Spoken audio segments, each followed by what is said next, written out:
اللهم صل على سيدنا مولانا محمد وعلى آل سيدنا مولانا مبارک وسلم بعدد كل ذرة مئات الف مرة۔ السلام علیکم ورحمۃ اللہ وبرکاتہ۔ آج آپ کی گوش گزار ایک بہت ہی خوبصورت واقعہ حضرت امام احمد بن حنبل رحمۃ اللہ علیہ کا بیان کرنے کی سعادت حاصل کر رہا ہوں۔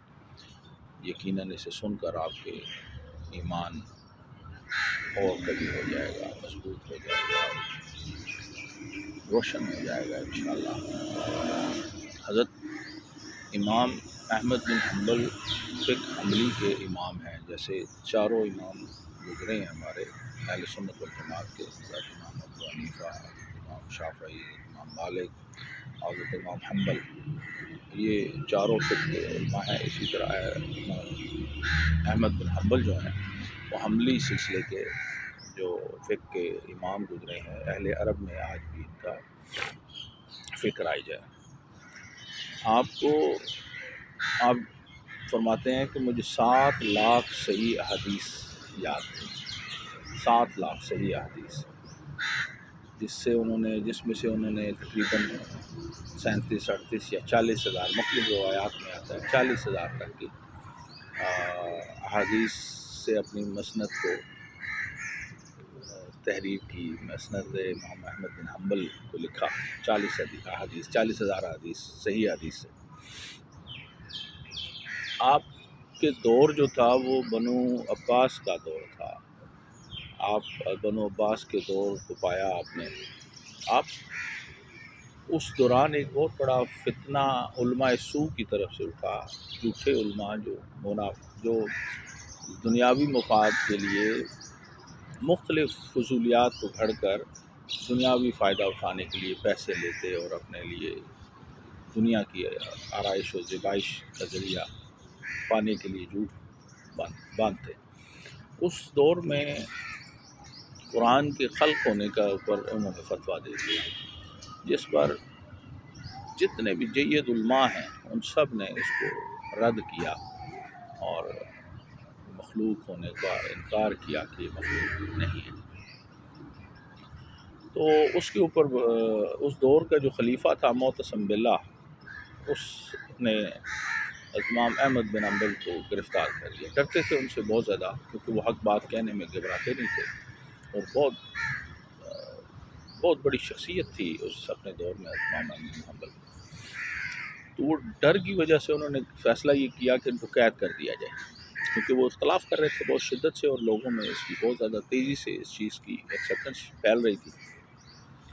تو انہوں نے ان کو قید کر لیا۔ پھر اس کے بعد جب پھر بھی نہ مانے قید کی صورتیں اٹھانے کے باوجود، تو پھر انہوں نے فیصلہ کیا کہ ان کو کوڑے مارے جائے، ہاتھوں کو ہوا میں معلق کر کے ان کو باندھ دیا گیا، اور مختلف جتنے بھی چور ڈاکو قید تھے کبھی طاقتور، ان سب کو کہا گیا کہ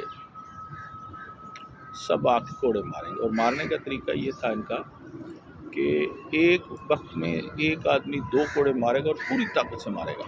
جب وہ تھک جائے دوسرا آ جائے، وہ آرام کرے، وہ تھک جائے تیسرا آ جائے۔ اسی طرح انہوں نے سارے اکٹھے کیے ہوئے تھے۔ تو آپ کو جب کوڑے مارے جاتے تھے تو آپ جو ہے وہ بہت زیادہ تکلیف کی شدت سے بے ہوش ہو جاتے تھے۔ جب ہوش میں آتے تھے پھر مارنا شروع کر دیتے۔ اچھا، وہ مارتے بھی اس وقت تھے جب آپ بے ہوش ہو جائیں، ہوش میں آ جائیں، تاکہ ان کو تکلیف کا احساس زیادہ ہو۔ اور آپ کی عمر مبارک اس وقت 57 سال تھی، اور رمضان المبارک کا دن تھا، آپ روزے سے تھے، 25 رمضان کا دن تھا اور آپ روزے سے تھے۔ بہت اذیتیں انہوں نے دیں، اور اس کے بعد جب تھک ہار گئے تو آپ کے بیٹے تھے، انہوں نے لکھا، حضرت عبداللہ بن احمد بن حنبل رحمۃ اللہ علیہ، انہوں نے روایت کی کہ میں اکثر اپنے والد گرامی کو دیکھا کرتا تھا، کسی کا نام لے کر، نام میرے ذہن سے اس وقت نکل گیا، کسی کا نام لے کر کہا کرتے تھے کہ اے اللہ اس کی مغفرت فرما، اے اللہ اس کی مغفرت فرما، اے اللہ اس پر رحم فرما۔ ہم پریشان ہوتے تھے کہ ہم نے کبھی اس نام کے بندے کو آپ کی محفل میں نہیں دیکھا، نہ کبھی آپ کو اس سے پہلے اس کا ذکر کرتے ہوئے سنا۔ ابھی آپ اکثر جب بھی بیٹھتے ہیں کہیں تو آپ اس کے لیے رحم کی دعا اللہ سے کرتے ہیں، مغفرت کی دعا اللہ سے کرتے ہیں۔ پوچھا کہ والد کون ہے یہ؟ والد نے فرمایا، امام احمد بن حنبل نے فرمایا، یہ وہ ہے جب مجھے کوڑے مارنے والوں میں سے تھا، میرے پاس آیا، مجھے کہتا ہے امام احمد بن حنبل میں ساری زندگی میں نے گناہ کار کیے، بے پناہ گناہ کیے اور مجھے سزائیں ملی۔ سزا میں اگر میں مجموعی طور پر اپنی زندگی کے کوڑے گنوں تو مجھے 18,000 کوڑے لگے، لیکن وہ میں نے شیطانیت کی رضا کے لیے کھائے، کیونکہ میں شیطان کے لیے کھا رہا تھا وہ کوڑے۔ 18,000 میں غافل تھا، واپس دوبارہ اس میں داخل ہو جاتا تھا۔ تو آپ رحمان کے لیے کھا رہے ہیں تو صبر رکھیے گا، آپ رحمان کے لیے کھا رہے ہیں، حق پر ہے۔ وہ پھر فرماتے ہیں کہ جب میں نے جتنے بھی اس کے بعد کوڑے کھائے، میرے دل میں یہی تھا کہ میں اپنے رحمان کے لیے کھا رہا ہوں، مجھے نہیں پھر پتہ چلا میں اپنے رحمان کے لیے کھا رہا تھا۔ تو میں اس لیے اس کی مغفرت کی دعا کرتا ہوں کہ اس نے مجھے رحمان، اللہ تعالیٰ اس پر بھی رحم فرمائے کہ اس نے مجھے ایک ایسی طاقت کی طرف راغب کر دیا جو ہر چیز پر قادر ہے۔